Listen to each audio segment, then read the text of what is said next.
Bienvenue à tous, chers abonnés. Nous voici pour ce 13e numéro de l'Hebdo du Sud Mag. Alors, va-t-il nous porter chance? En attendant, voici ce qui vous attend au programme. Revenons sur la fête du cerf et de la crevette, faisons le point sur les JDD, découvrons les derniers événements au château Hagen et enfin, rencontre avec un agriculteur pas comme les autres. Sans oublier vos chroniques préférées, c'est parti!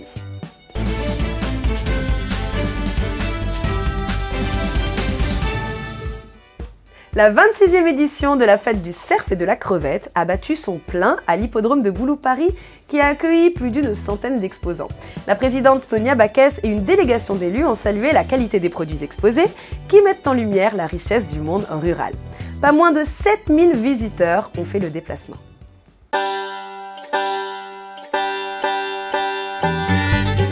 Il n'était pas moins de 7000 visiteurs à l'hippodrome de Boulou-Paris. Parti pour une belle rencontre avec plus de 130 exposants calédoniens. Je propose tous mes produits avec le soleil, tout se passe bien, il y a du monde, une bonne ambiance. Merci à monsieur le maire, Pascal Vittori, pour cette superbe journée. Je ne pensais pas qu'il allait y avoir autant de monde aujourd'hui. La vente n'est pas mauvaise aussi, c'est bon. Pour le moment, quoi. Ça va être une bonne journée, je pense. Donc la province est ici partenaire de l'événement. L'équipe des gardes nature est venue parce qu'il y a des produits vivriers. On est venu aussi pour contrôler les produits de la mer, vérifier que tout est en règle, qu'il n'y a pas de vente de produits prohibés. Les contrôles ont été assurés ce matin avec notre équipe et l'ensemble des stands exposants étaient en règle. Donc les personnes qui viennent peuvent acheter, consommer en toute sécurité.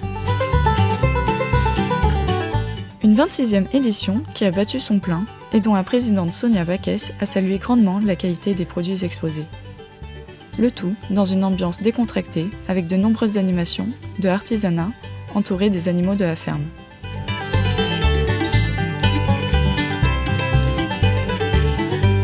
Toujours un plaisir d'être présent auprès de ces artisans, de ces agriculteurs, de ces éleveurs, de ces gens qui au quotidien travaillent et œuvrent pour que chaque administré de la province Sud puisse bénéficier des meilleurs produits pour pouvoir se nourrir. Ce qu'on apprécie sur cette fête, c'est de voir aussi la multiculturalité que représente la province Sud, de voir toute cette population diverse, colorée, qui est très fière de porter ses valeurs, de pouvoir porter aussi ses différentes cultures. On a entendu de la musique tahitienne, on va manger javanais, on va manger du cerf et du saucisson de cerf calédonien, c'est tout ce qui fait la richesse de cette fête. Un plaisir de voir les gens. Ça fait maintenant 10 ans que la province Sud soutient cet événement. Donc c'était un moment important qu'on soit ici, qu'on soit présent, qu'on accompagne les Calédoniens et qu'on accompagne le comité. C'est plusieurs filières qui sont représentées aujourd'hui, dont la filière cervidés et qui est soutenue également par la province Sud. Alors que depuis 1996, cette foire met originellement en avant la viande de cerf et la crevette, il arrive que l'événement intègre d'autres particularités lors de certaines éditions comme le poussin ou encore l'écrevisse. Un événement qui, 26 ans plus tard, fait partie intégrante de l'identité de la commune de Boulou-Paris.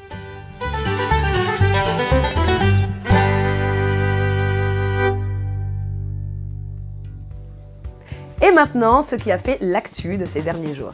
Le navire de la Royal New Zealand Navy était accosté au quai de la Petite Rade du port de Nouméa. Ce bâtiment polyvalent, capable de transporter et de déployer du personnel, intervient régulièrement dans le Pacifique, notamment pour des missions d'aide humanitaire en cas de catastrophe. À l'occasion de cette visite, Muriel Malfarpaoga, élue provinciale, a embarqué sur cet imposant bateau militaire long de 131 mètres pour 23 mètres de haut. Tous les ans, des dizaines de personnes porteuses de handicap participent au challenge de sport adapté handisport au stade Noumadélé. Plus d'une cinquantaine de personnes se réunissent tous les derniers vendredis de chaque mois pour participer à des épreuves telles que le lancer de vortex, de poids, de javelot ou encore la course à pied ou en fauteuil. En partenariat avec le Cressica, les conférences C'est Nature, gratuites et ouvertes à tous, abordent différentes thématiques autour de l'environnement et du développement durable. Mardi, à l'auditorium de la province Sud, nous avons abordé le sujet de la ressource en eau souterraine. Depuis le mois d'avril, le guichet unique déployé par la Direction de l'Emploi et du Logement de la Province Sud, la DEL, offre un accompagnement social et financier aux employés et patentés des secteurs de la mine et du BTP, touchés de plein fouet par la crise économique. La présidente de l'Assemblée a rendu visite aux équipes de ce guichet passerelle, l'occasion de remercier l'engagement et le professionnalisme des agents provinciaux, prêts à aider les familles touchées par les vagues de licenciements et de chômage partiel. L'association Edjo a organisé un tournoi de basket au Mont d'Or à la mémoire de Michel Castex, figure calédonienne du basket local, joueur et capitaine de l'équipe calédonienne. Surnommé Mimi et disparu en avril 2021, 18 équipes se sont affrontées pour lui rendre hommage. Les trophées remis aux vainqueurs ont été offerts par la province Sud. Un peu de dégustation maintenant. La fin de la décennie pourrait bien être marquée par l'apparition d'un cacao calédonien. Une stratégie de filière développée par la Compagnie des Cacaos du Pacifique. L'idée est de faire comme au Vanuatu. Les tribus se chargeront de planter, d'entretenir et de récolter. Et pour optimiser ces parcelles, les arbres d'ombrage et coupe-vent pourront servir de tuteurs aux lianes de vanille ou aux poivriers. Plus d'informations dans Culture C.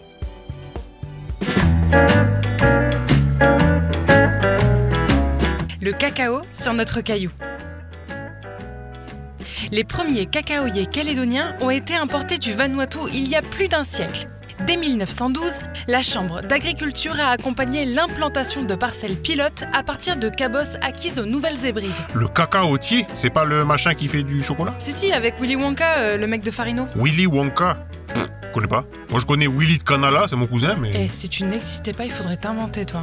Son nom scientifique est le Theobroma cacao, littéralement nourriture des dieux. Le cacaoyer ou cacaotier est un petit arbre à feuilles persistantes de la famille des Malvaceae, originaire des régions tropicales d'Amérique centrale et du Sud. Ses feuilles sont brillantes, tombantes et d'un vert vif. À partir des graines de ces fruits, ce qu'on appelle les cabosses, on obtient la pâte et le beurre de cacao qui sont ensuite utilisés dans la fabrication du chocolat. Oui, bah c'est ce que j'ai dit, il faut toujours que t'en fasses 3 tonnes. Le cacao est l'un des principaux ingrédients de la fabrication du chocolat. Et le cacao en poudre est également un ingrédient largement utilisé dans la production des sucreries. Bien qu'il s'agisse d'un produit alimentaire très connu, tout le monde ne sait pas d'où il vient. Dans la classification traditionnelle, il existe 3 grandes catégories de cacaoyers parmi les cultures mondiales. Le criollo, le trinitario et le forastero. Chacun de ces arbres donne des fèves dont les utilisations varient en fonction de ses caractéristiques et des conditions dans lesquelles il est cultivé. Et figure-toi que c'est une filière qui est en train de se redévelopper sur le caillou. Ah ouais, comment ça? Philippe Bastide, expert international de la filière cacao, est formel.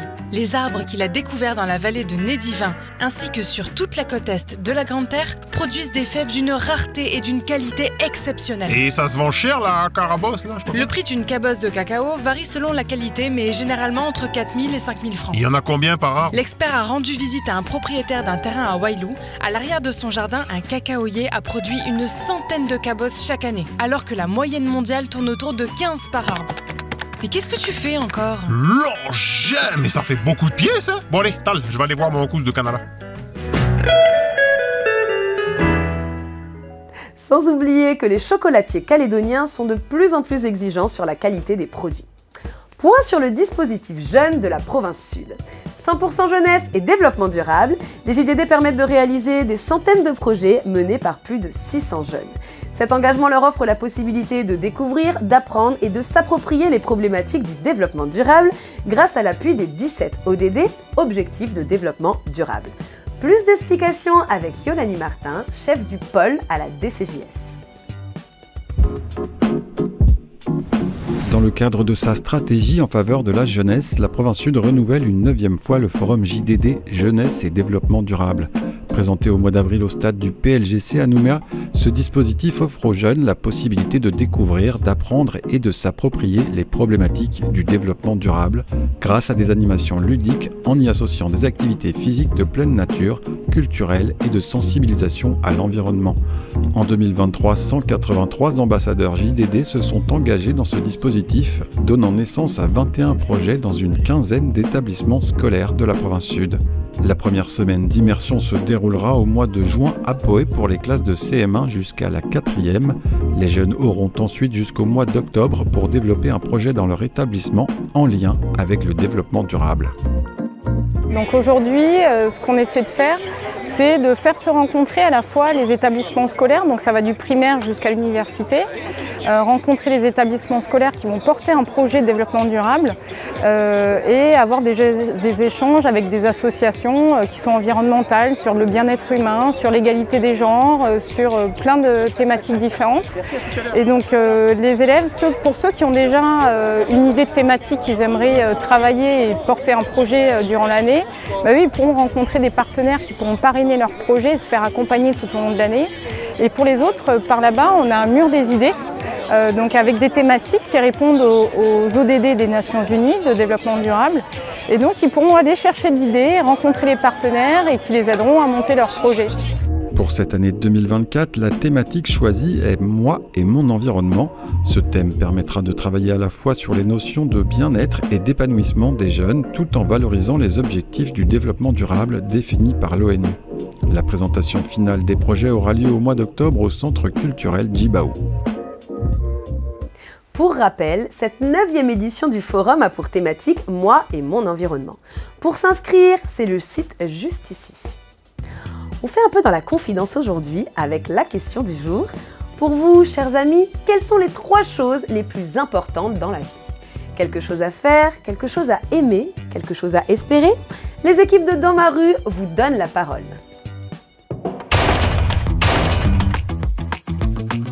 Bonjour monsieur. Bonjour. Quelles sont les 3 choses les plus importantes pour vous? Ma crème caramel, qui est une super bonne surprise, le petit pot qui va me servir à faire de la résine, et le couvercle de mes salades qui vont me permettre de faire des résines de tissus bien imprimés. Ma famille, mon compagnon, mes amis. La famille, les amis, voilà, 3e chose, la santé. Mes enfants, ma famille en général, et l'épanouissement dans mon travail. Ah, c'est beau ça. L'école. La santé, la vie et l'environnement. La famille, d'abord. Il y en a beaucoup qui ne respectent pas la famille. Le travail, la famille. Et oui, la santé, oui, c'est vrai. Une bonne santé. Le travail. Si tu n'as pas de travail, on n'est rien. La famille aussi, la santé. La vie, la mort et l'espérance. La famille fait partie de l'espérance. C'est la famille, la solidarité, avec les gens qui sont dans la rue. Ouais, la famille, l'argent et la santé. Famille, santé, ouais, surtout la santé. Réussir dans la vie, la famille, oui, voilà. Les amis aussi, la santé, surtout.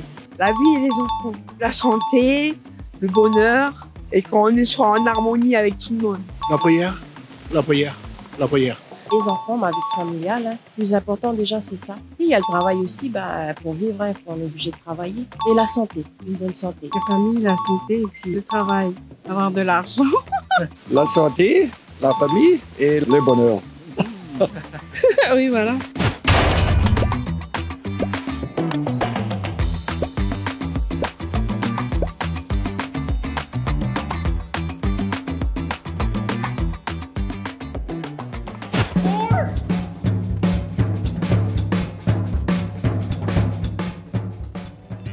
Et à présent, partageons un moment intime. Que cela reste bien entre nous. Voici la chose la plus importante pour moi. Une bonne tasse de café le matin. Et oui, c'est aussi simple que ça. Un peu de divertissement maintenant. Acquis par la province sud en 1998, le domaine du château Hagen, comprenant le château, la maison Tarania, les écuries et le parc de près de 2 hectares, a été classé au titre des monuments historiques. Il est devenu en quelques années un véritable centre culturel provincial, fort de ses missions de diffusion artistique, de valorisation culturelle, botanique et éducative. Pour cette saison 2024, le directeur de cette structure, Christophe Bouton, a accepté de nous en dévoiler les coulisses.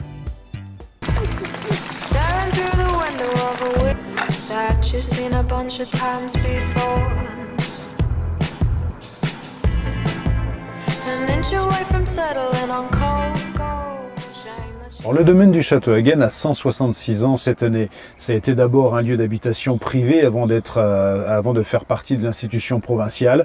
Il y a eu plusieurs propriétaires qui se sont succédés sur le site. Il y a eu d'abord Pierre Canel, Jean Tarania avec sa famille et ses descendants de la famille Prévraud de Sonneville. Et puis au début du XXe siècle, c'est la famille Hagen qui va prendre possession des lieux jusqu'en 1998, date à laquelle la province sud va acheter le domaine du château Hagen et le faire classer au titre des monuments historiques dès 1998. 1999. Et ça fait à peu près maintenant 10 ans, depuis 2014 environ, que l'établissement est devenu un centre culturel provincial où on organise tous les événements artistiques, culturels, patrimoniaux pour le compte de la province sud. Alors le château Hagen, c'est un domaine assez vaste qui couvre près de 2 hectares en plein cœur de la ville de Nouméa. Il y a un parc avec 136 espèces végétales différentes, avec 25% d'endémisme. Et puis il y a les bâtiments. Donc le château Hagen, c'est vraiment tout cet ensemble.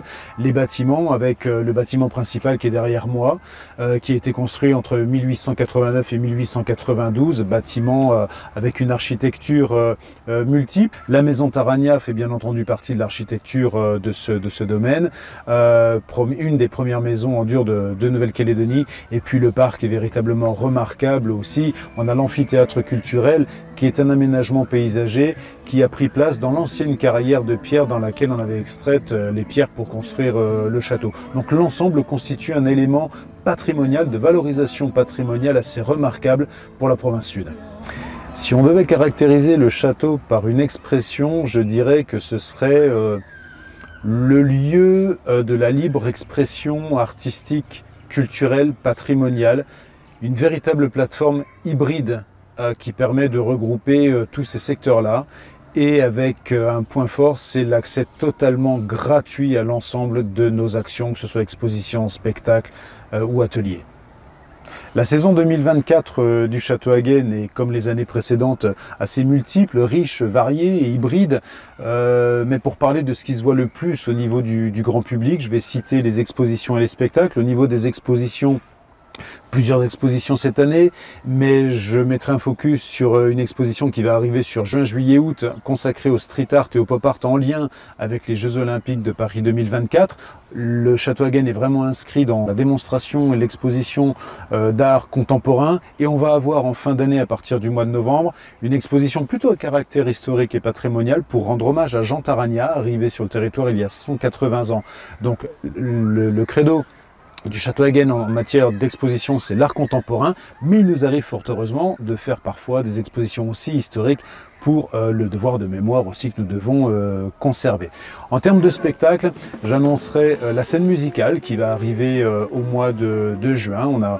On a depuis plusieurs années l'habitude de faire cette scène musicale, et on aura à l'affiche 3 groupes différents, un groupe de rock, un groupe de chansons françaises et un groupe de musique world. Autre événement marquant, ça va être de la danse au mois de juillet avec un spectacle intitulé L'Envol de la compagnie Vibration, qui lui aussi sera en résonance avec l'exposition de street art et les Jeux Olympiques de Paris, puisque dans ce spectacle de danse, il y aura des petits clins d'œil à des disciplines sportives que sont le breakdance et la boxe, nouvelle discipline des JO cette année. Et puis, puisqu'on parle d'actu, là ce mois-ci, au mois de mai, la formidable pièce de théâtre Silence on tourne de la compagnie de l'Archipel, dirigée par Dominique Jean, qui va nous plonger dans un univers cinématographique finalement, avec beaucoup d'humour. Alors qui d'entre vous a encore le plaisir de faire le pont cette semaine? Parce que nous, toujours pas. Mais pour les plus chanceux, notre Miss Météo Alizée vous donne les prévisions du week-end.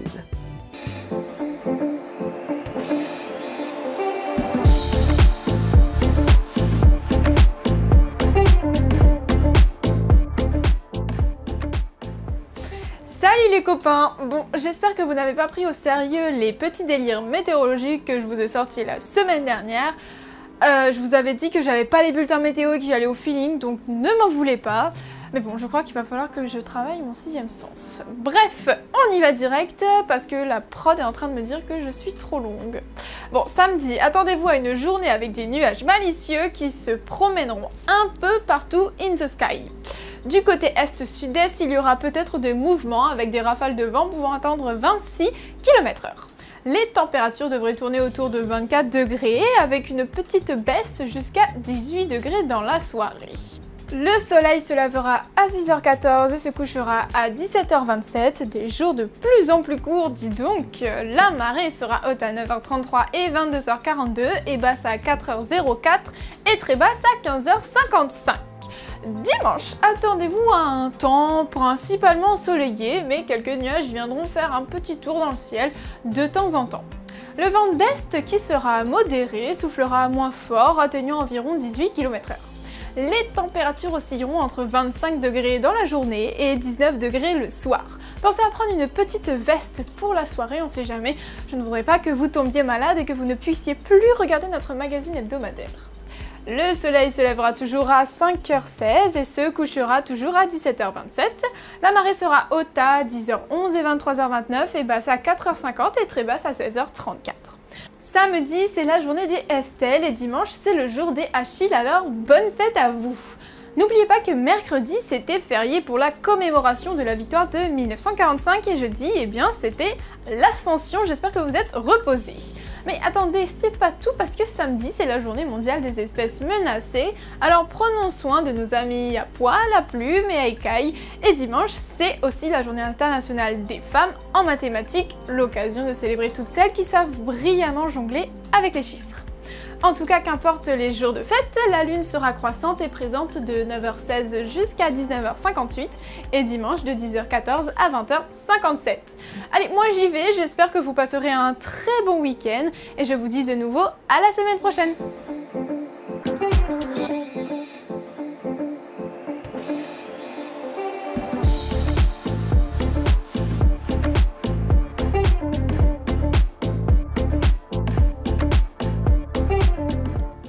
On part en brousse à la rencontre d'un agriculteur de Boulou-Paris, Bruno, qui nous fait découvrir son exploitation, principalement d'agrumes sur un peu plus de 2 hectares. Bénéficiaire du dispositif de soutien à la PPAP, la politique publique agricole provinciale, il nous présente sa propriété, son organisation professionnelle et familiale, ainsi que sa diversification. Au bord de la route principale, derrière une petite colline, se tient le verger d'un agriculteur calédonien. Merci à la province sud de m'avoir accompagné et puis qui va m'accompagner encore, je pense, pendant les 3 ans de développement de mon verger. Merci à vous.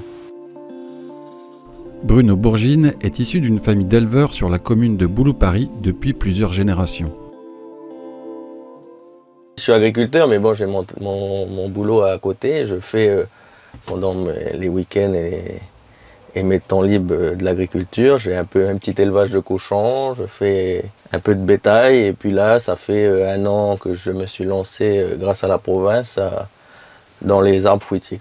Le bovin c'est de plus en plus compliqué, on a les terres moins grandes qu'avant, du coup maintenant on va essayer de changer un peu notre mode de faire. Il y a 2,80 hectares je vais faire de l'agrume, une moitié mandarinier et une partie orangée. Et là, il y aura aussi une petite partie, là, une centaine de plants de lime de Tahiti. Du coup, ça, c'est le brise-vent. En fait, c'est pour protéger plus tard tout le verger, la totalité du verger. Les gaillacs qui sont plantés entre les bois de fer, c'est pour protéger le A, parce que quand le bois de fer il va monter, les feuilles il y aura moins de feuilles en bas. Du coup, les gaillacs ils vont protéger plus la partie basse et les bois de fer la partie haute. Comme nous, on a une montagne derrière qui protège assez ce côté-là, et le vent régnant qui vient comme ça, du coup, on a fait un L avec les arbres, Là, on a commencé à faire la préparation du sol et les billons, parce qu'on plante du coup tous les arbres sur des billons. Bon, là, il y a déjà les premiers arbres qui ont été plantés, là, des limes de Tahiti en février. Je suis dépendant de la pépinière, du coup, alors j'attends que la pépinière elle me livre les plants et puis après, je continue à planter au fur et à mesure. Et les premières fleurs de l'oranger. Les 3 premières années, il faut qu'on les casse pour que l'arbre se développe correctement, qu'il ne passe pas son temps à vouloir faire des fruits. On a fait des analyses de sol, ce qui était mieux, le plus adapté à mon sol, c'était les agrumes, orange, mandarine, lime. Du coup, je me suis lancé là-dedans. En 2023, il a répondu à un appel à projet de la province sud et a obtenu une subvention pour la création de son verger. On m'avait parlé de l'appel à projet et du coup, je me suis lancé. Et puis ça a été accepté. Et il y a des techniciens aussi qui viennent sur le terrain, qui nous aident tous les jours. Des questions à poser, ils nous aident. J'ai fait des formations grâce à la province aussi. C'est très, très bien pour lancer les jeunes. Il faut se mettre bien en règle, surtout par rapport au puisage de l'eau. Le prélèvement d'eau, il est très réglementé. J'aurais peut-être pas eu cette idée-là aussi. J'ai vu ça, j'ai dit allez, pourquoi pas. Je me suis lancé et puis après j'ai fait des prêts. J'ai fait un prêt au CAM, Crédit Agricole. Et puis après la province m'a suivi et puis ils m'ont délivré une subvention. Mais voilà, il faut des jeunes comme nous pour essayer de continuer. On a besoin de l'agriculture en Calédonie quoi, pour nourrir la population.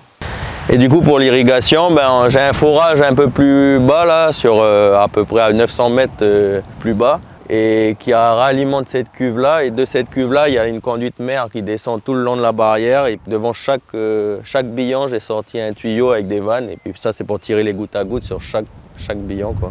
La province elle a financé une partie des plants, une partie de la préparation du sol, et puis surtout tout ce qui est brise-vent et barrière pour protéger la parcelle quoi.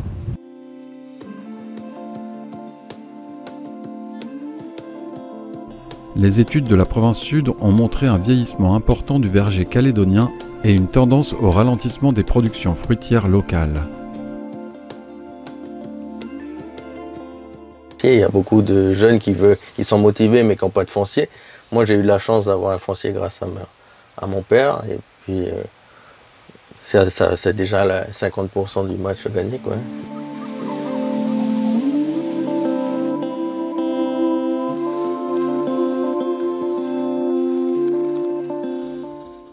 Et on reste sur Boulou Paris, où salons et foires sont des sites d'exposition privilégiés pour les entreprises calédoniennes.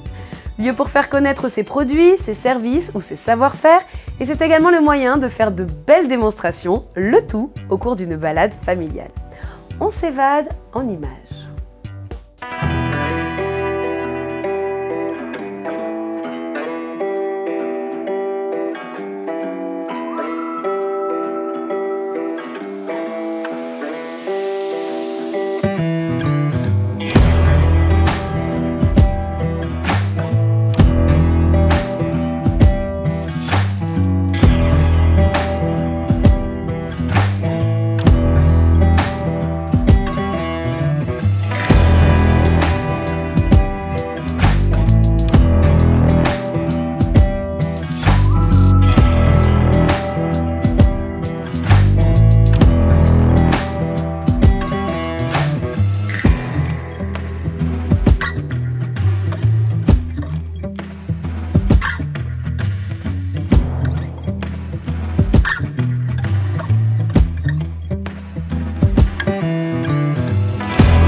Et tout de suite, votre rubrique, ce qu'il ne faut pas manquer. La ville de Doumbéa organise la 12e édition au festival Go Manga, dédié à la bande dessinée et à la culture japonaise. Situé à la médiathèque de Doumbéa, le festival aura lieu sur plusieurs jours à partir du mercredi 22 mai. Programme complet sur le site. Notre beau pays est à l'honneur au Salon du Tourisme. Pour vivre une immersion 100% locale, rendez-vous les 25 et 26 mai au parc Brunelay. Ce qui vous attend, un food court pour savourer des produits locaux, un sentier du tourisme pour organiser vos prochaines vacances, avec des offres bien évidemment exceptionnelles. On vous présente le Blue Bad Trail, une épreuve sportive et familiale où l'effort physique rime avec l'engagement éthique. Ça se passe le dimanche 23 juin au Yala Ranch à Doumbéa Rivière à 20 minutes de Nouméa. Un vrai trail où le but est de se surpasser et de transpirer, mais également d'amener sa pierre à l'édifice dans la lutte pour la cause animale et pour la protection de la planète. À partir de cette semaine, la campagne de bourse scolaire se fera exclusivement sur Internet. Si vous n'êtes pas équipé à la maison pour effectuer ces démarches, la province sud a ouvert de nombreux espaces connectés. Il suffit de téléphoner au 20 52 52 pour que l'on vous fixe un rendez-vous dans l'espace le plus pratique pour vous, où vous y serez accueillis et accompagnés. Des agents vous aident à faire votre démarche en ligne. La liste complète des espaces connectés est juste ici. Et voilà, c'est la fin de cette édition de l'Hebdo du Sud Mag. Merci d'avoir partagé ce moment avec nous. N'hésitez pas à liker la vidéo et à vous abonner à notre chaîne pour ne rien manquer des prochaines éditions. À la semaine prochaine, même jour, même heure.